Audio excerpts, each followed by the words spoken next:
Hey, it's Aaron. Today I'm with the 2021 Volkswagen ID.4.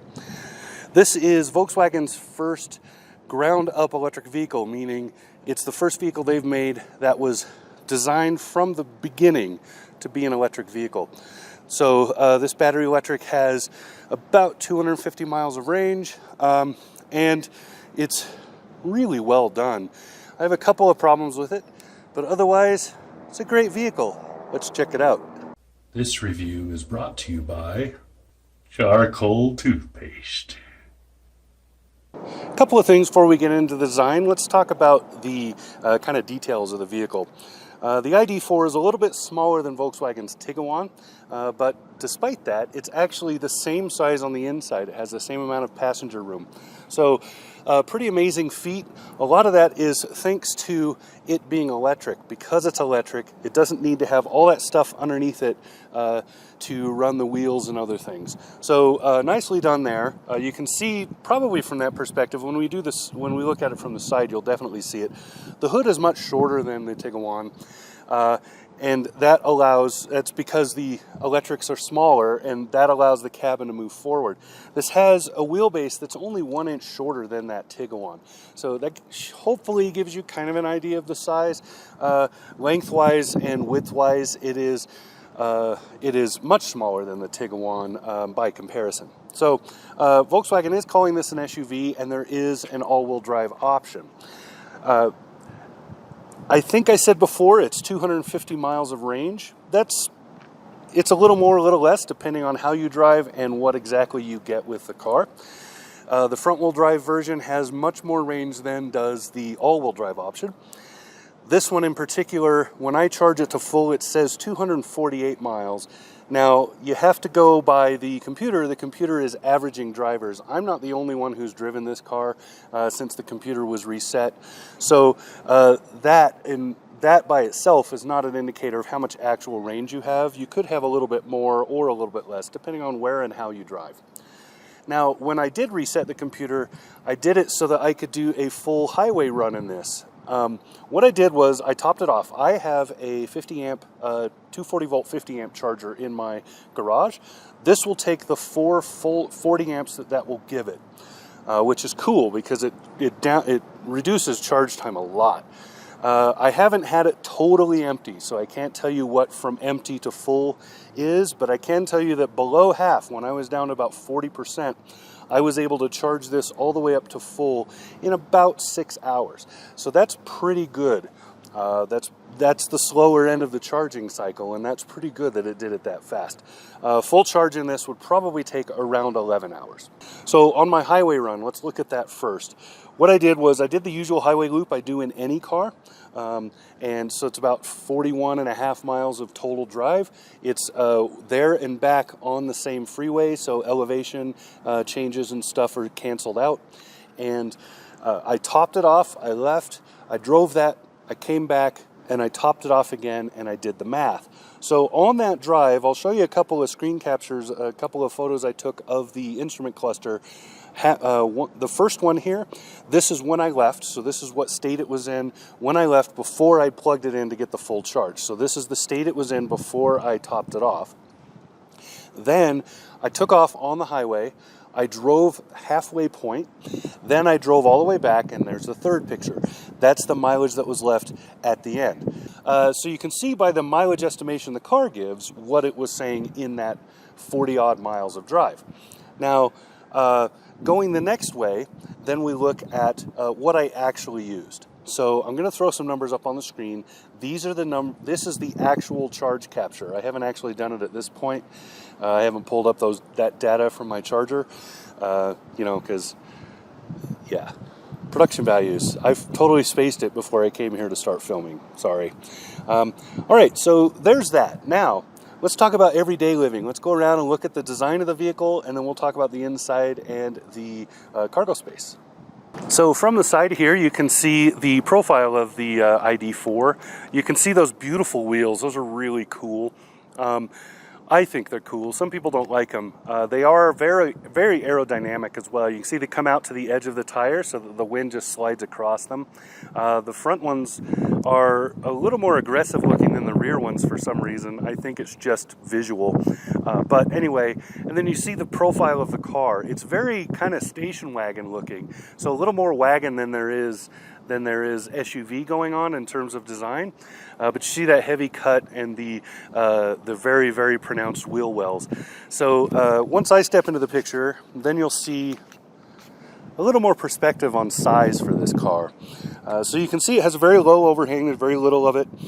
It's pretty flat in front. There's no real grille. You would have seen that before.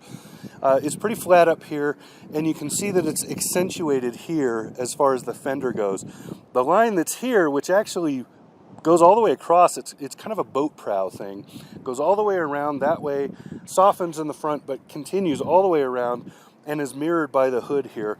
Runs along, goes underneath this mirror, and then becomes a very thin belt line across here. It's about a finger's width, and goes all the way down and stops right about here. It just fades out. And then this line comes off the fender and runs along, goes above these door handles and goes all the way back and creates this little cliff right above the rear tail lamps. So you can see that's kind of basically the lines of the vehicle. There isn't a whole lot else going on. There's some bone lines in here to create this curvature right here. And then you can see these heavy wheel wells come around. And then this is where they get the crossover SUV thing is in the design. So you can see how thick that is on the bottom and across there. Now, it's hard to notice. It's probably really hard to see on camera. There's a little lip right here. That little lip distorts the airflow coming off and moves it outward. That has several implications. The first one being that it disturbs the rear suction that's normally created by a vehicle as it moves down the road. It also deflects some of what's coming off the tires so they're not hitting directly at whoever's behind. It's a pretty cool little design, and you see the roof line slopes. So that's where I get it's more wagon than it is crossover, so more wagon than SUV. You see that look there. And the pillar sinks in here instead of attaching, which is kind of an interesting design piece. I don't know why they did that, but it does look kind of cool. And it creates the idea that this is separate from this. And so this must be one cage. So pretty cool setup. Let's look at the working end in the back and then on the interior. So here's the first thing I want to point out. First off, you notice it's a very crossover SUV-like rear end. Comes around like this. The lighting actually stops here, but there are lights that run across here for the nighttime lights. And then the first thing I really wanted to point out is this does not open it. Normal Volkswagens, you tilt this and it opens it up. This is more conventional. You actually reach underneath and find a button. That's weird. But anyway, then you can see the cargo area. So cargo area is actually pretty substantial. It goes back pretty far and it's fairly high. Those seats fold down. They're easy. You just grab this button here and push and the seat's down, but there is a lip. It's not flat. That's important to note. So when you put something in, it can't load flat. It's going to have to go up that lip. That lip carries all the way across. But I got huge boxes in here that I just took to go recycling, and because electric vehicle recycling kind of seems like appropriate. Anyway, and I got huge amounts of boxes in here, which is great. So that's kind of the working end. Let's go look at the interior. Just really quick before we get in the car, I want to show you these cool door handles. So you reach under here, the door handle looks like it would lift out, but it doesn't. There's a little button right here. You can just feel it, and it allows you to open the door. Pretty cool. So inside the ID.4, it's a very austere interior. It's very kind of simple and plain. The plastics are pretty good. They're not harsh. They're not hard. They're pretty soft plastics. And it has a cool kind of a design as far as the bling factor, the brushed aluminum and stuff. I'll show you photos. But really, as far as buttons and switches and other things, this is almost empty. There's almost nothing here. On the left side, you have your headlights, and then, weirdly enough, your defrost buttons over here. And then over here, the only buttons are on the bottom of the infotainment screen, you have a couple of buttons for climate control, you have your volume, and then you have some menu and car assist and other things. And that's it. There's no other buttons in this car. Shifting is done up here. You twist this knob back and forth, and then you have your usual dongles. The stuff on the steering wheel lights up when it turns on. It's otherwise blank and black. So weird interior, but lots of nice little touches, some brilliant things that went on in here. You have drink holders here, and then you have this that slides back. You have this cool storage cubby under here. You have a wireless charging spot for your phone. You have storage in the sides, in the doors, in the back. You have storage in the doors, in the back of the seats, but oddly missing, there is no fold down in the center of the outboard seating positions. There's no center seat fold down to give you like extra cup holders or anything, which kind of seems like a big missing component. But other than that, that's the interior, which is very comfortable and very well done. It just takes some getting used to because it's also odd. Let's look at the back seat. So in the back of the car, this back seat, that seat is set for me at 6'3", and you can see how much knee room I have. I've got a good 3 inches left.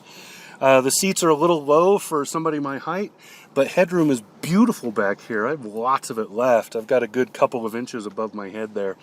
And the seating itself is just comfy. Comfy. I made up a new word. Anyway, it's just comfortable. It feels really good. Now, the downer is the only storage you have is this little tiny pocket here, and those in the side pockets in the doors.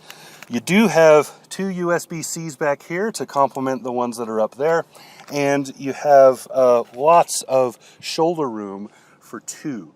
Now, if you put 3 in here, it is going to get cramped, but it's possible to put 3. I would also like to point out that the center seating position does not have latch for your child car seat. So if your child safety seat's being put in, it has to go on this side or that side. Those have the European style latches. So they have the little plastic covers you can open up, and the latches are right there. There's no shoving, no finagling, no trying to get the cushion out of the way to make the car seat stick in place. That's pretty cool. I really like that. I wish it would become standard in the US. So other than that, there's lots of room back here. It's a very nice interior. It is, again, very plain, and this is a cloth interior, which honestly, I think I would prefer in a vehicle like this. Cloth doesn't feel as hot and doesn't feel as cold. So for a vehicle like this, where you really want to maximize your range and minimize how much climate you're using, this is a really good choice. All right, so that's the gist of the Volkswagen ID.4. It's a very good drive, nice and smooth, feels really good. When you're using the brakes, you don't feel much of a difference. You have to really search to find where it breaks from the regenerative all the way to physical braking. You really have to feel for that. It's very, very smooth. So on every front, this is a really good car. A couple of caveats: I'm really not a big fan of the extremely austere iPhone style interior, and I know a lot of the electric cars, they like to do that. They like to try to make it look all futuristic, and I think that's dumb. I think they should feel like every other car on the road. Also, this makes really cool kind of space age sounds when you're driving at lower speeds, and I had a comment on that from a police officer when I pulled into the school drop-off to drop my son off, and the police officer there, the resource officer they have, he said I'll never get used to that, to hearing that. It's pretty cool, but very smooth to drive, very simple. This is a great color. This slate gray is kind of the new going thing right now. The lighting is really good, and everything about this car is efficient and just feels right. It's one of the better electric cars I've driven. So kudos to Volkswagen for that. They did a really good job here. So yeah, that's it. The wind's picking up. I might as well quit. So this has been Aaron, 2021 Volkswagen ID.4. Talk to you again soon. Subscribe.